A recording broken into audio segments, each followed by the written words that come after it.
Well, the Tampa Bay Rays coming off a successful road trip for the most part, and now they may be able to continue to rack up the dubs with a faltering St. Louis Cardinals team at Tropicana Field.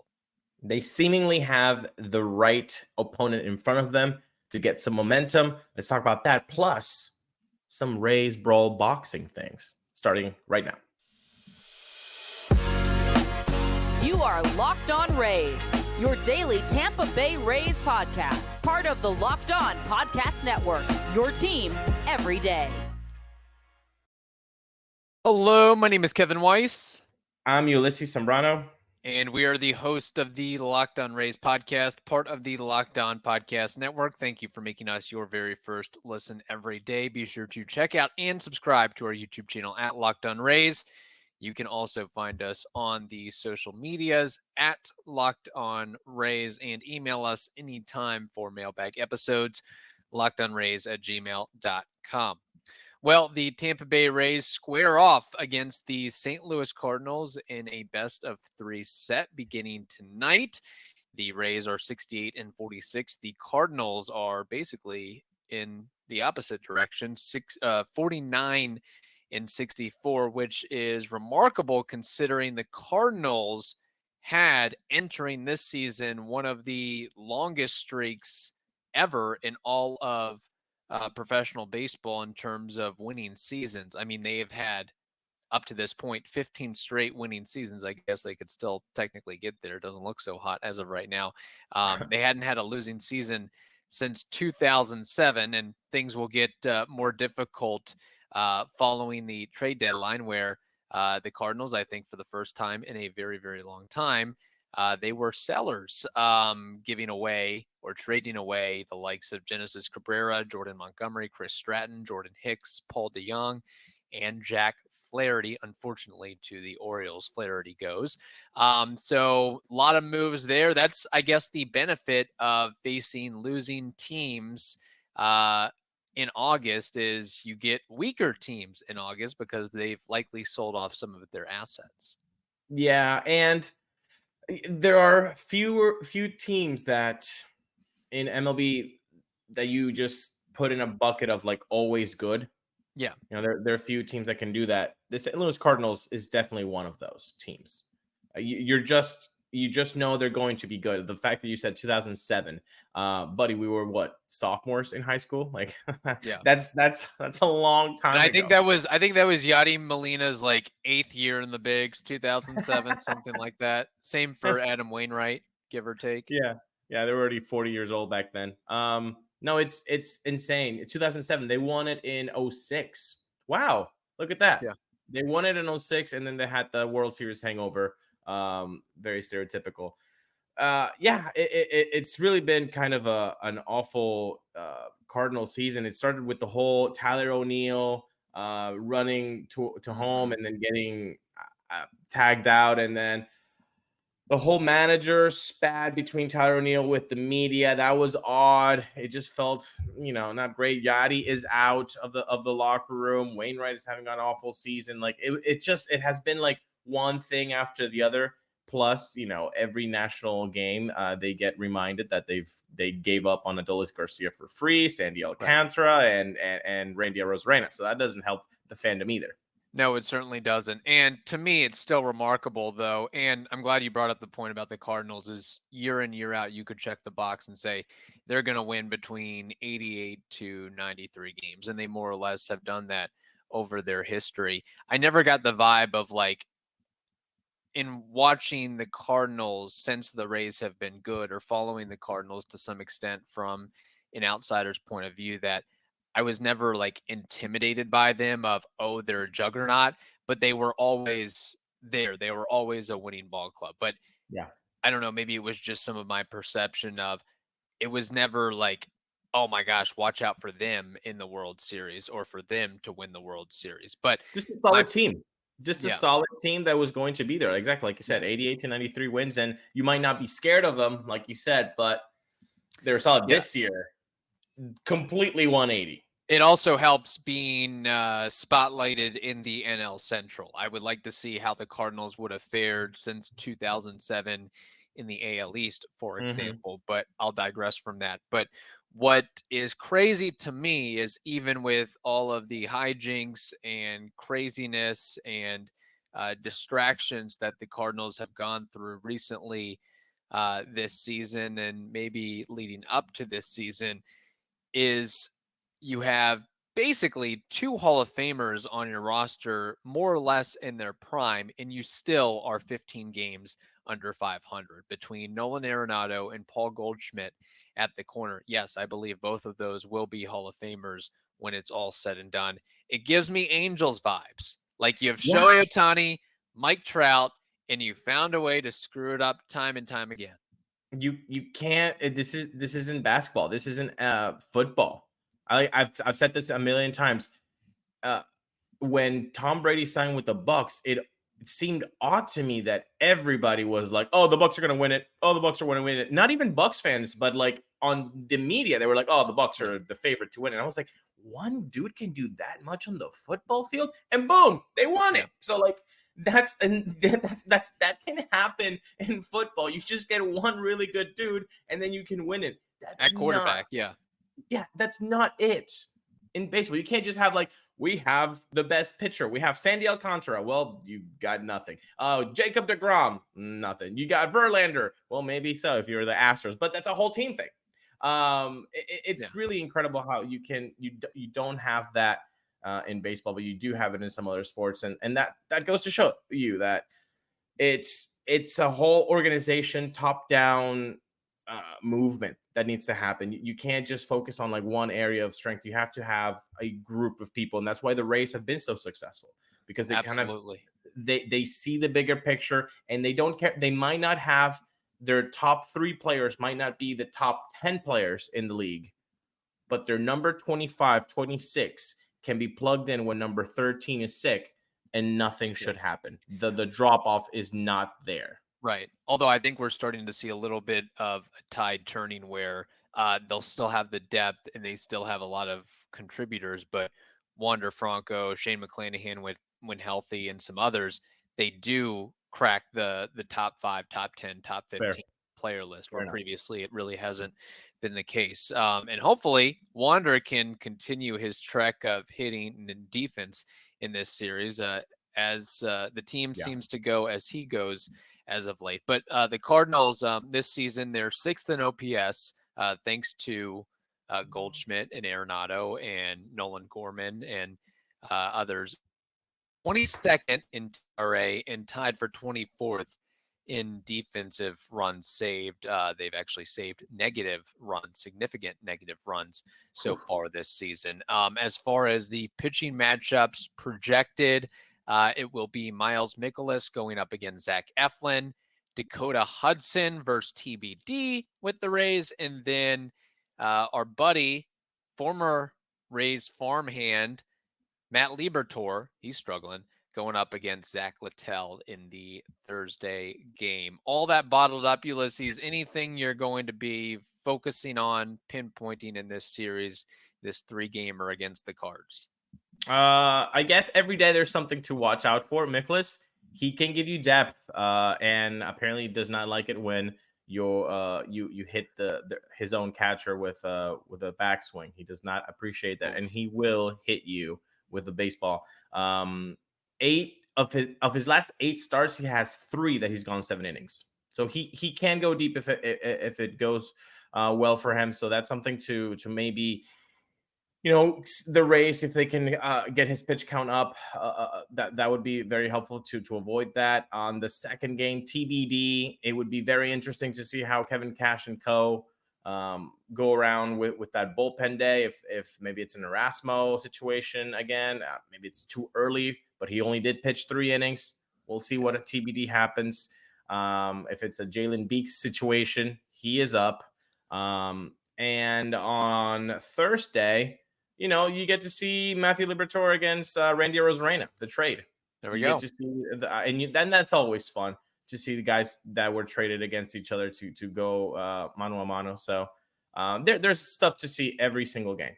Do you remember the other gentleman that was involved in that Randy Libertor deal?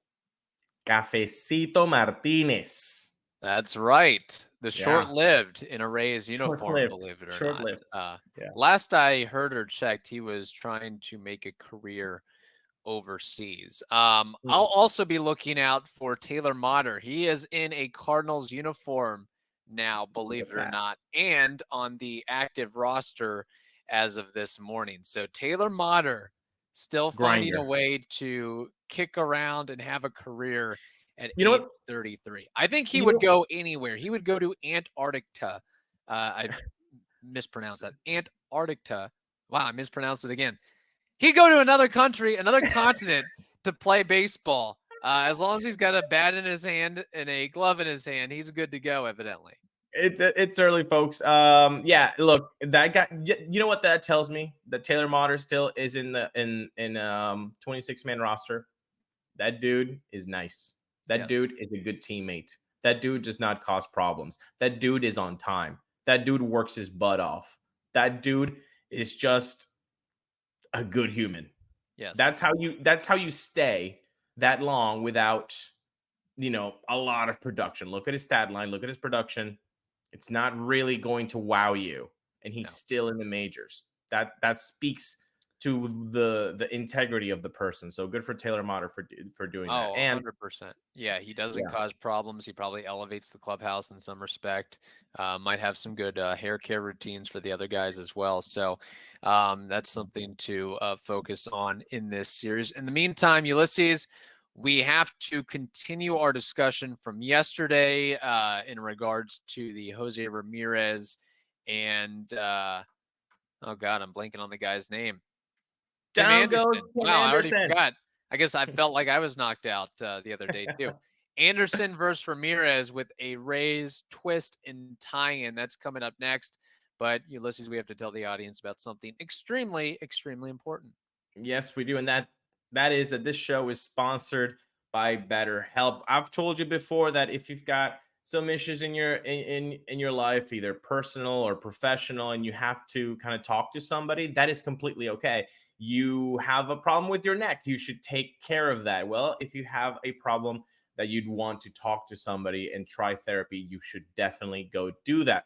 I feel like BetterHelp is the right way to do it in 2023. You don't have to go somewhere. You can always do it through a call or through a video call if you feel more comfortable doing that. So if you're starting to think about giving therapy a try, give BetterHelp a try. It's entirely online. It's convenient, it's flexible, suited to your schedule. You have to fill out a brief questionnaire that gets, maybe 5 minutes or so, and you get matched with a licensed therapist, and you can switch therapists anytime for no additional charge, which is the greatest thing because you can just start to kind of feel, hey, this person can relate to me, this person does not, and then you can find the right match for you. So let therapy be your map with BetterHelp. Visit betterhelp.com/lockedonmlb today and get 10% off your first month. That's BetterHelp, HELP.com/lockedonmlb. So the recent brawl between Jose Ramirez and, yes, now I've got his name, Tim Anderson, got us thinking, which Rays player would you least want to square up against in a fight? And we're focusing more so on current, present day Rays players. The listeners in their exercise of this harken back to some notable names from the past, which we'll get to. But Ulises, first wanted to throw the question to you. I know we had mentioned offhandedly at the end of the show that, maybe Yandy Diaz would be a guy that you well, let me be honest. I don't know if you want to square up against any member of the Rays, any professional baseball player or athlete in general, but that aside. Even if you pick like the quote unquote weakest one or less strong one, they're still pretty strong. But El Brujan, okay? Yeah. And just because I have his name, because we just said it, Beeks, for example, if you're like, oh, Beeks could knock you out. Yeah. so yeah, they all could. Yeah, I said Yandy because of the intimidating factor of, how big he is. but there are so many, dude. I think Luke Raley is a good one. I still think one of the coolest things that you can see on a baseball field that's not really appropriately about baseball is breaking a bat. I think that's always been one of the coolest things about baseball, is just breaking a bat. The dude broke it like it was nothing. You try to do that, people. Don't try, because you will get hurt. Okay, you cannot break a bat. Okay, like that man broke it. So he is a big dude. I don't know if he can fight. I don't know if he looks like a fighter. I think he more looks like, hey, let's chill out and hang out. But he does look big. Yeah, he's definitely not a guy you want to come across in a bar fight. But I think he's that Midwest strength, carrying Christmas trees all across Ohio or wherever it was. I guess that's the thing. Yeah, and technically he is listed as the heaviest player on the team at 6'4", 235 pounds. So that definitely not a guy to mess with. I actually have a podium, like you like to say. Ooh, I like it. 3, 2, 1. Number 3 would be Jose Siri, because he's quick, agile, athletic, has arm strength, and I feel like he'd also have the endurance and could deke you up pretty well if need be. So you could get, before you know it, you don't know what came to you. I didn't see it when you first said it, but now putting all of those things together, fantastic, because he's kind of like the lightweight boxer, very, very agile, very quick, but with some strength, some pop that you didn't see coming. And I think Jose knows his way around a boxing ring. Right. Yeah. And I would give kind of an honorable mention to Wander Franco for basically the same reasons. The difference is Jose Siri is 6'2", Wander Franco is 5'10", but Wander, I feel like, would be a little bit stronger in that regard. Number 2 is a guy who's got plenty of strength, Yandy Diaz. Obviously, the size, the muscle, the bulk. However, I feel like, not that you would ever have a chance, but you could maybe wear him down. He gets tired easily. Playing first base, he hasn't had to use that right hand of his very much. He hasn't had to throw very much, and something could happen. You make you try to deke Yandy, and he sprains an ankle, and he goes down. Or you do the Floyd Merriweather thing, which is like, okay, I'm just doing cardio around the ring. Exactly, and that would tire him out a little bit. Okay. See, playing mind games with Yandy. Okay, I see that. Yeah. Okay. I like and my number 1 would be Crazy Eyes Pete Fairbanks at 6'6", 225 pounds. He's got the powerful arm. He's got the length. He's got the height. He's got the size. We know he's ultra competitive and intelligent. He majored and has a degree in engineering, so he could cross you up in that regard. And just the look would, sometimes it's just about having that presence, that aura. That can go a long way. And I feel like Pete Fairbanks has that in spades. And he's got, in looking at pictures of him, besides the eyes, he seems to have a strong jaw and jaw line and could take a punch if need be. So he seems to have a lot working for him. So that would be my top choice in guys I would not want to square up against. Can you tell me, he's 220, you said? 6'5"? 225, 6'6". 6'6", 225. Yeah, no, that's a nightmare. That's a nightmare. Yeah. You're gonna get pummeled. Yeah, that's not okay. Yeah, no. And you could say, well, what about Tyler Glasnow? And I would say, sure, we can, add Tyler Glasnow to the list, but he's too nice. I don't think he would. You would get ready to square up and say, hey man, let's hug it out. Let's grab a coffee. Let's chill. Which is great. Which is great. Yeah, but I don't think he has that, like, I'm gonna go now. He'd be like, this is ridiculous, right? And you're like, yeah, let's just talk about it. I like that. I like that. But yeah, Pete Fairbanks though, I could see him, go down. Yeah. And with Tyler Glasnow, I'd just pull his hair. That'd be my way around it. So, all right, we have some listener comments on this exercise, but first we have to tell you this. For a championship team, it's all about making sure every player is a perfect fit. It's the same when it comes to your vehicle. Every part needs to fit just right. So the next time you need parts and accessories, head over to eBay Motors. With eBay Guaranteed Fit, you can be sure every part you need fits right the first time around. Just add your ride to My Garage and look for the green check to know the part will fit or your money will be returned. Because just like in sports, confidence is the name of the game when you shop on eBay Motors. And with over 122 million parts to choose from, you'll be back in the game in no time. After all, it's easy to bring home a win when the right parts are guaranteed. So get the right parts, the right fit, and the right prices on ebaymotors.com. eBay Guaranteed Fit is only available to U.S. customers. Eligible items only. Exclusions do apply. Okay. Before Yeah, you start, go ahead. do you have the comments from Twitter or YouTube? I have them from Twitter. So if you want to run down through some of them on YouTube, yeah, you're welcome to. By the way, I just want to say the guys that comment on YouTube, the guys and gals that comment on YouTube, thank you so much. You guys are making this channel really an awesome community for Rays fans to kind of get their ideas out and exchange politely, points about the Rays. It's been really awesome. So please keep that up.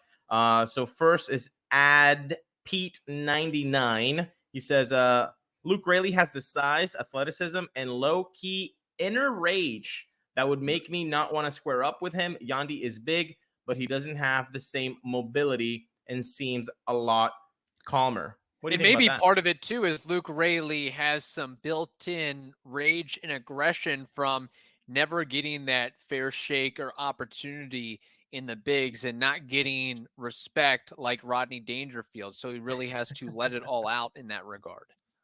Yeah, that's exactly it. At Ryan Kendall 7604 says, no chance I'd fight Randy. Yandy is bigger, but I feel like Randy would be the scrappiest on the team. How do you feel about that? Well, we'd have to hear from somebody who witnessed or heard about the entanglement between Yandy Diaz and Randy Arozarena. Somebody on Twitter said that Randy beat up, quote unquote, Yandy Diaz. I can't confirm or corroborate that. Yeah. I find that hard to believe, but I'd be curious to see how that all went down, or if it was just a screaming, yelling match. I don't know if hands were put on each other.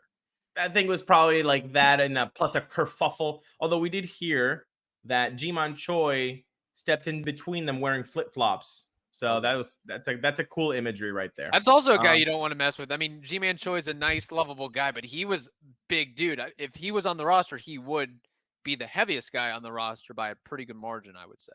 He would pack a punch. Yeah. At 643DP says, I would least want to fight Glass now. The long arms would terrify me. I'm still 3 steps away from being able to swing, and I'm already getting rocked. The extension is a big factor here, Kevin.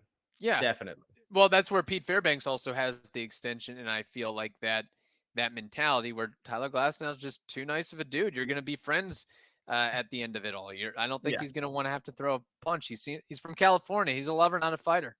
Exactly. So that's it for YouTube. So let's go hit it on Twitter. Rick M says Xavier Isaac or Bob Seymour. So he went into the depths of the minor league roster to get those two names. Big old boys between Isaac and Seymour, if you've seen pictures of them. Jimmy Vegas says Yandy Diaz, dude, is built like a tank. Silver Surfer says a guy we really haven't touched on yet, Isaac Paredes, is from one of the toughest cities in Mexico. Him, no question. He's also a fairly well-built guy, and he does lead the team or is up in the team lead in homers, right? Yeah, he's got the John Cena thing going on, so he's probably watched the John Cena. Too. So he was a fan of that, so he knows how to get things done physically. So yeah, that's a really good one. Who said that, Isaac? That was Silver Surfer. Okay, Silver Surfer. I see you. Very good pick. I'd like to see what Isak should do is put on a luchador mask. That might be a promotion for the Rays. That'd be cool. The Paredes luchador mask. I don't know. Yeah. Jamie Williams says Pete Fairbanks because I have no idea what his glove is saying to him each time he prepares to throw. Lou says Yandy or Bilal, aka Dad Power. Well, a lot of guys on the Rays roster are fathers, so they should have that dad power in spades.